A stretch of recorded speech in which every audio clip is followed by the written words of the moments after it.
শীত তো প্রায় এখন চলেই গেছে, আর এখন তো বসন্তকাল, আর এই সময় কিন্তু প্রচুর সজনে ফুল পাওয়া যায়।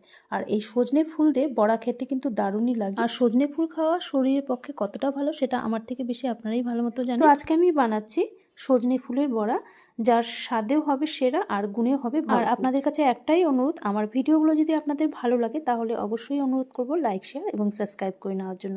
তাহলে চলুন দেখে নেওয়া যাক আমার আজকের এই রেসিপি। তো এই পরিমাণে আমি সজনে ফুল নিয়েছি।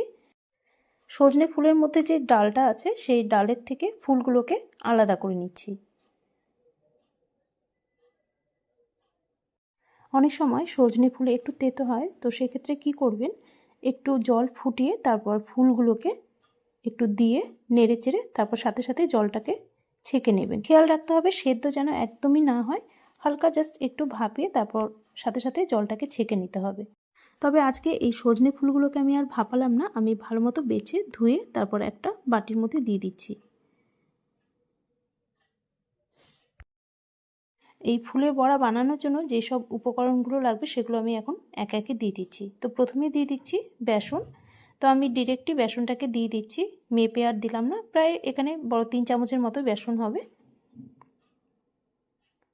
এবার দিয়ে দেব চালের গুঁড়ো, বড় 3 চামচ চালের গুঁড়ো দিয়ে দিচ্ছি।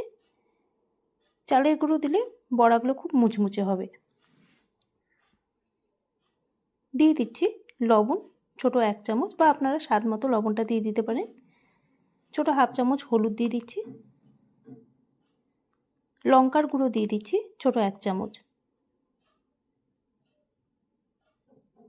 দিয়ে দেব ছোট হাফ চামচ কালো জিরে। দিয়ে দিচ্ছি কাঁচা লঙ্কা কুচি 2টো। তো লঙ্কা এখানে আপনারা আপনাদের পরিমাণ মতো দিতে পারেন। এবার যে জিনিসটা দেব এতে কিন্তু বড়াগুলোর স্বাদ আরও বেড়ে যাবে। তো আমি বড় 1 চামচ সাদা তিল দিয়ে দিচ্ছি। তিল চাইলে এখানে আরও একটু বেশি করেও দেওয়া যেতে পারে, আমি বড় 1 চামচই দিলাম। এবার শুকনো উপকরণগুলো দিয়ে ফুলের সাথে ভালো করে মেখে নিচ্ছি। যেহেতু খুব একটা জল ছাড়বে না ফুল থেকে, তাই অল্প একটু জল হাতে করে দিয়ে ভালো মতো চটকে মেখে নেব।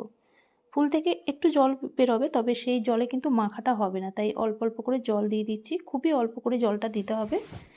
তো এইভাবে একটু চটকে চটকে মেখে নিতে হবে।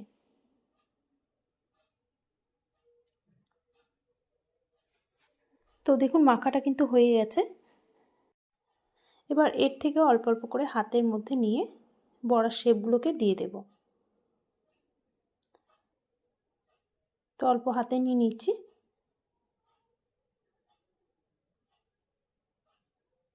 তো এরকম করে শেপ দিয়ে বড়াগুলোকে সব বানিয়ে নিতে হবে। তো আপনারা চাইলে বড়ার শেপগুলোকে দিয়ে তারপর কিন্তু বড়াগুলো ভেজে নিতে পারেন, তবে আমি সাথে সাথে এই শেপটা দিয়ে বড়াগুলোকে ভেজে নিচ্ছি। তো এদিকে চলে যাচ্ছি বড়াগুলো ভাজার জন্য। তো কড়াইতে পরিমাণ মতো সর্ষের তেল দিয়ে দিলাম, আমি সর্ষের তেলেই ভাজছি, আপনারা চাইলে সাদা তেলেও ভেজে নিতে পারেন। তো তেল গরম হয়ে গেছে, এবার আমি অল্প অল্প করে হাতের মধ্যে নিয়ে বড়ার শেপ দিয়ে গরম তেলের মধ্যে বড়াগুলো ছেড়ে দিচ্ছি। তো এইভাবে একটা একটা করে ছেড়ে দিচ্ছি।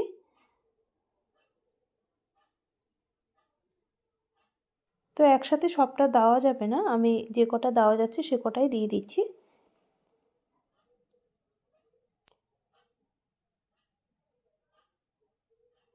এবার বড়াগুলোকে উল্টে পাল্টে দুপাশেই গোল্ডেন ব্রাউন করে ভেজে নেব। তো এক সাইডটা দেখুন ভাজা হয়ে গেছে, আরেক সাইডটা উল্টে দিচ্ছি। এই সজনে ফুলের বড়া কিন্তু খেতে দারুণই লাগে, যারা বানিয়ে খান তারা তো জানেনই এর স্বাদ কতটা ভালো হয়, আর যারা এখনও পর্যন্ত বানাননি তারা একদিন হলেও ট্রাই করে দেখুন, আশা করি আপনাদেরও ভালো লাগবে।